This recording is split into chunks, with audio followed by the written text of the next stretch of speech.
20 জানুয়ারি যত নিকটে চলে আসছে, রাজনৈতিক অস্থিরতা অনিশ্চয়তা তত দ্রুত কাছে এগিয়ে আসছে। এই তারিখের পরে আর কোনো প্রার্থী মনোনয়নপত্র প্রত্যাহার করতে পারবে না, আর নতুন করে মনোনয়নপত্র জমা দেওয়ার তো কোনো সুযোগই নাই। ইতিমধ্যে জানেন আপনারা যে রিটার্নিং কর্মকর্তারা মনোনয়নপত্র যাচাই বাছাইয়ের একটা প্রক্রিয়া শেষ করেছে। 7 তারিখ পর্যন্ত মামলা করার একটা ডেট ছিল। এই মামলার নিষ্পত্তি হবে 14 তারিখে, আর 20 তারিখের পরে আর কোনো কিছুই তখন পুরা দমে প্রচারণা শুরু হয়ে যাবে।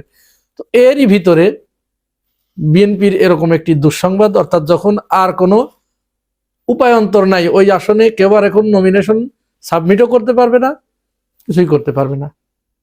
তো সেরকম অবস্থায় বিএনপি আমাদের কাছে মনে হচ্ছে যে একটি আসন তাদের নির্বাচনের আগেই তাদের পতন ঘটলো। কি হয়েছে ঘটনাটা? ঘটনা হচ্ছে কুমিল্লা 4 আসনের দেবিদ্বার আসন, যেটা বিএনপি মনোনীত প্রার্থী মঞ্জুরুল আহসান মুন্সি, তিনি আপনারা জানেন, সবাই জানেন, এইটা নিয়ে কিন্তু বেশ আলোচনাও হয়েছিল ওই সময়ে। মনোনয়নপত্র দাখিলের সময় তিনি যে ঋণ খেলাপি, প্রিমিয়ার ব্যাংক থেকে তার ঋণ নেওয়া ছিল MAM কোম্পানি লিমিটেডের নামে, বিরাট অঙ্কের একটা ঋণ নেওয়া ছিল।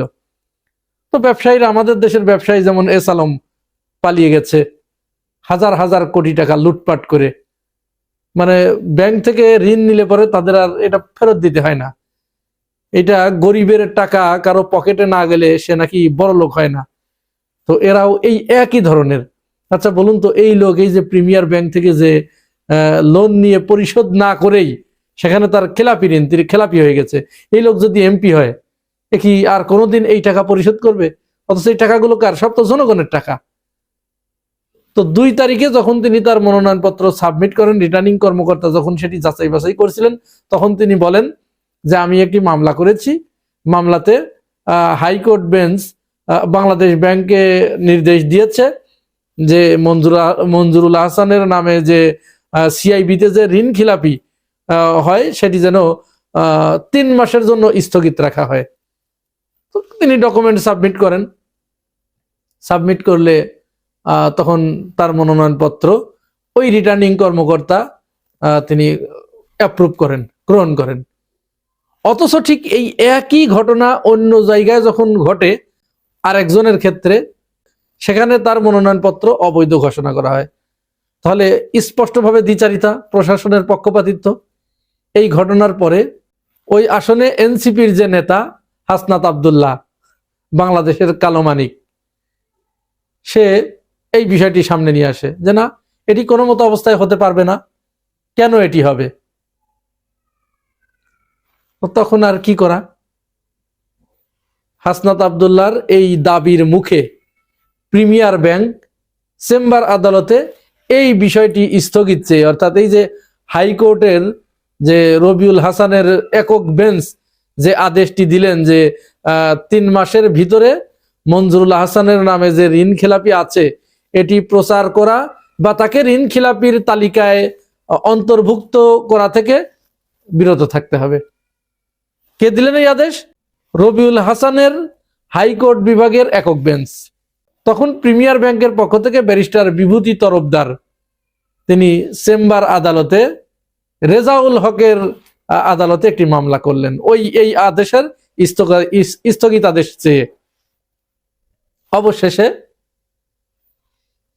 আমি যখন এই ভিডিও করছি আজ 8 তারিখ, রেজাউল হকের চেম্বার বেঞ্চ ওই হাইকোর্টের আদেশটাকে স্থগিত করে দেয়। যখনই স্থগিত করে দিল, স্থগিত করার সাথে সাথে তখন কিন্তু এই মঞ্জুরুল হাসান ঋণ খিলাপি হিসেবে পরিগণিত হয়ে গেলেন।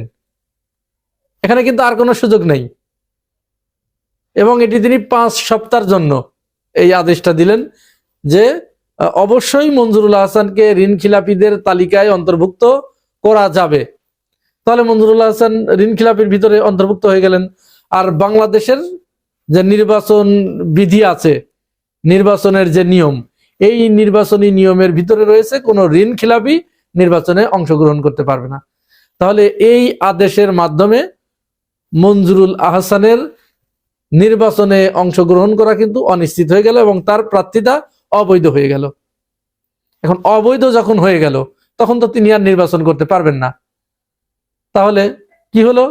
হাসনাত আব্দুল্লাহর জন্য পথ পরিষ্কার হয়ে গেল। যদিও ওই আসনে বিএনপির অন্যান্য স্বতন্ত্র প্রার্থী আছে, কিন্তু তারা তো বিএনপির প্রার্থী না, তারা স্বতন্ত্র প্রার্থী। বিএনপি থেকে দাঁড়ালেও, বিএনপির নেতাকর্মী হলেও তিনি তো স্বতন্ত্র প্রার্থী। এখন কিন্তু সে ধানের শীষ প্রতীক নিয়ে নির্বাচন করতে পারবে না। ওখানে স্বতন্ত্র প্রার্থী হিসেবেই তাকে ট্রিট করা হবে। বিএনপি যতই তার জনগণকে বলে দিক যে স্বতন্ত্র প্রার্থী, সে আমাদের, তাকে ভোট দাও, সাধারণ জনগণ কিন্তু এটি আর মানবে না। কারণ নির্বাচনে অনেক সময় কিন্তু প্রতীক দেখেও মানুষ ভোট দেয়, যারা সাধারণ মানুষ। তো বিএনপি কিন্তু এইটা আর প্রচার করতে পারবে না যে অমক আমাদের প্রার্থী। সুতরাং হাসনাত আব্দুল্লাহর জন্য পথটি কিন্তু অনেকটা ক্লিয়ার হয়ে গেল এবং ওই আসন থেকে হাসনাত আব্দুল্লাহ নির্বাচিত হচ্ছেন, এটি কিন্তু অনেকটা নিশ্চিত করেই বলা যায়, যদি বড় ধরনের ব্যাঘাত না ঘটে। কারণ হাসনাত আব্দুল্লাহ শুধু কুমিল্লার দেবিদ্বারের সন্তান নয়, তিনি পুরা বাংলাদেশের সম্পদ, বাংলাদেশের সন্তান। সুতরাং তিনি ওই আসন থেকে, মঞ্জুরুল আহসান থাকলেও, আমি দেবিদ্বারে অনেকের সাথে কথা বলেছি, অনেকের পরিচিত লোক থাকার সুবাদে, তাদের কথা যে মঞ্জুরুল আহসান যদি ওখানে দাঁড়িয়ে থাকতেনও তবুও হাসনাত আব্দুল্লাহ হতেন। তো যেহেতু তিনি নাই, সেহেতু তার জন্য, হাসনাত আব্দুল্লাহর জন্য পথটা আরো সুগম হয়ে গেল, আরো সহজ হয়ে গেল। তাহলে কথা কিন্তু পরিষ্কার যে নির্বাচনের আগেই বিএনপির একটি আসন নাই হয়ে গেল।